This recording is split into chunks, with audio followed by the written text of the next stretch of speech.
I'm Olivier Blanchard. I'm the head of research at the IMF and the economic counselor. Let me start by stating what has become obvious in the past few weeks. The world economy has entered a major downturn. While there is substantial uncertainty, our forecast is that world growth will be around 3% in 2009. That's its slowest pace since 2002. Now, this number hides an important difference between advanced countries on the one hand and emerging and developing countries on the other. We predict that growth in advanced countries will be very close to zero until at least the middle of 2009, with a very slow recovery during the rest of the year. World growth, instead, will be driven by growth in emerging and developing countries. But we predict that even there, these countries will grow at a substantially lower rate than they have in the recent past, 7% in 2008, 6% in 2009. Now, where does this slowdown come from? Well, over the last few years, the world economy has been hit by two extremely large shocks. Oil and commodity prices have shot up, and while they have stabilized, they have done so at high levels. The financial crisis, which started a year ago, has gotten steadily worse, and unfortunately its effects on the real economy are still largely to come. Let me take oil and commodity price increases first.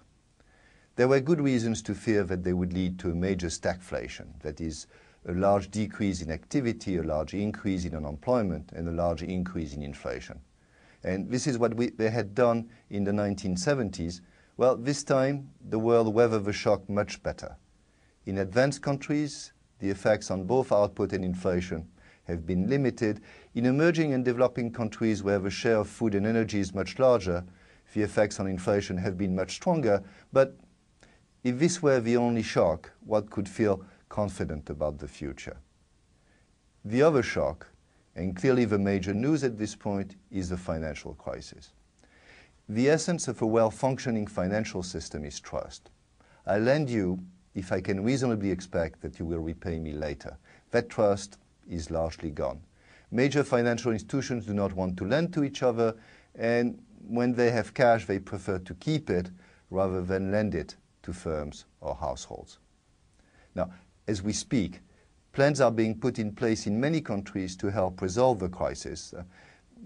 They have to and do include many dimensions, from the provision of liquidity to the purchase of assets to injections of capital.